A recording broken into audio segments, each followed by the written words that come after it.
मैं उनकी हर बात से सहमत हूं, हर मांग से सहमत हूं।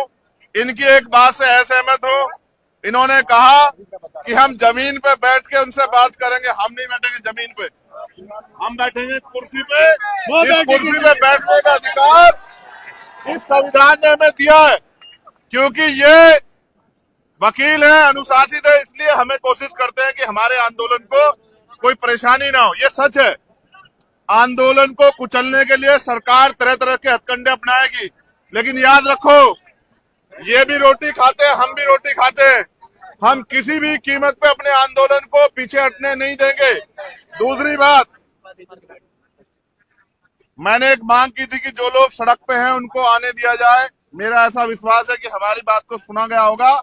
अब हम जो आगे की हमारी तैयारी है, हम लोग उस पर चलेंगे। और फिर आपसे कह रहा हूं, एक दिन में कोई लड़ाई नहीं जीती जाती, कोई लड़ाई नहीं। अभी तो आप ये चाहते हो कि वो गिरफ्तार हो जाए, अभी तो उनको सजा मिलेगी।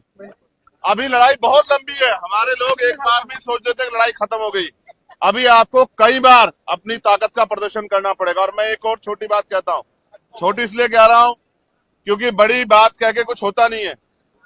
अगर आज से काम नहीं चलेगा तो फिर हमें अपनी ताकत दिखाने के हम पे बहुत सारे तरीके आते हैं। हमने ये ताकत जामा मस्जिद पे भी दिखाई है, हमने ये ताकत सदगुरु रविदास जी महाराज के जब गुरु घर टूटा उसमें भी दिखाई है, हमने ये आदत अभी 21 तारीख को भी दिखाई थी। और अगर दोबारा दिल्ली उस ताकत को देखना चाहती है तो दिल्ली का स्वागत, दोनों हाथ से स्वागत है।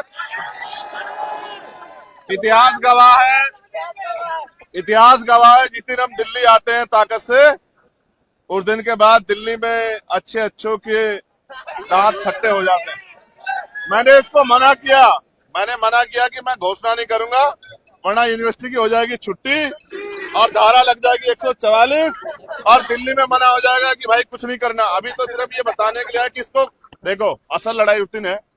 ये तो लड़ी रही है, बोल भी रही है, और भाई सब लोग इसके साथ है, भीम आर्मी बीएसएफ के लोग भी साथ है, लेकिन इसके आंसू नहीं देख पाया मैं। देखो सच बात ये, बहनों को रोते हुए देखना ये मेरे बस की बात नहीं है। जब ये उस दिन रोई ना तो ऐसा लगा कि क्या कर दें। और हिमांशु जानते हैं इस बात को, मैंने 1 तारीख को कहा था हिमांशु से कि एक दिन का मैं समय निकाल के आता हूँ, लोकसभा से चलेंगे, लेकिन उससे पहले ही सब गड़बड़ हो गया।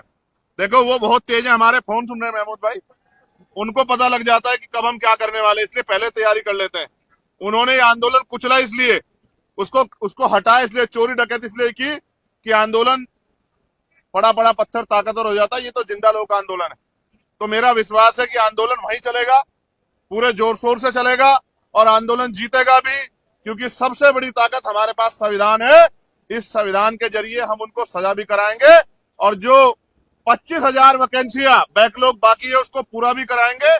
और यूनिवर्सिटियों में जो एक और बात बताई तथ्यों के साथ, रितु ने कहा कि मेरे पे जानकारी है कि अपमानित होके सौदा करके बहन बेटियां यहाँ नौकरी करना चाहती, इस व्यवस्था को हम लोग डायनामाइट लगा के उड़ा देंगे अगर किसका दिमाग खराब हो गया है।